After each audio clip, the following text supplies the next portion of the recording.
28 degrees Celsius 1 hour 45 minutes run టైమ్‌తో present Prime వీడియోలో stream అవుతుంది. ఇక చూసాక నాకైతే నచ్చలేదండి. 28 డిగ్రీస్ సెల్సియస్ టెంపరేచర్‌ని హీరోయిన్ కోసం మెయింటైన్ చేయాలనే పాయింట్ చాలా బావుంది. అది రావడానికి ఒక 40 మినిట్స్ లవ్ స్టోరీ పర్లేదు. ఆ లవ్ స్టోరీ రొటీన్ టెంప్లేట్ అయినా గాని చూసేయొచ్చు.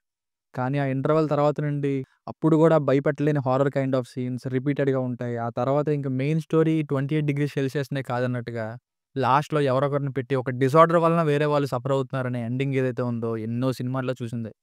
సో, ఎక్కువ రన్ టైమ్‌ని సాంగ్స్‌కి, వెయిటింగ్ టైమ్‌కి స్పెండ్ చేసి చాలా తక్కువ రన్ టైమ్‌ని అసలైన మెయిన్ పాయింట్‌ని హైలైట్ చేయడానికి యూజ్ చేయడం వల్ల నాకైతే పెద్దగా నచ్చలేదండి. ఇక ఫ్యామిలీతో చూడొచ్చంటే లిప్ లాక్స్ ఉన్నాయి. ఇంకా మధ్యలో సెకండ్ హాఫ్‌లో ఒక రొమాంటిక్ సీన్ ఉంది. అవి తప్ప మిగతాదంతా చూడొచ్చు. బేసిక్ స్టోరీ లైన్ ఏంటంటే మెడికల్ కాలేజ్ స్టూడెంట్స్ అయిన హీరో, హీరోయిన్ పెళ్లి చేసుకోవడం. హీరోయిన్‌కి 28 డిగ్రీస్ సెల్సియస్ టెంపరేచర్ మెయింటైన్ అవ్వకపోతే చనిపోతుందని తెలుసు కూడా. అప్పుడే ట్రీట్మెంట్ కోసం ఫారెన్ వెళ్ళిన తర్వాత ఏం జరిగిందన్నది స్టోరీ. Plus points. ఈ 28 డిగ్రీస్ టెంపరేచర్ అనే పాయింట్ కొత్తగా ఉంది. అలాగే నవీన్ చంద్ర గారు యంగ్‌గా కనిపిస్తూనే మంచిగా నటించారు. అండ్ లవ్ ట్రాక్ కెమిస్ట్రీ కొంత వర్కౌట్ అయింది. రొటీన్ టెంప్లేట్ లవ్ ట్రాక్‌నే అయినా గానీ డైలాగ్ సాంగ్స్ బావున్నాయి. బీజీఎం కొన్ని చోట్ల హెల్ప్ అయింది. ఇక సినిమాటోగ్రఫీ మాత్రం అదిరింది. ఎస్పెషల్లీ ఫారెన్ లొకేషన్స్‌లో. Minus points.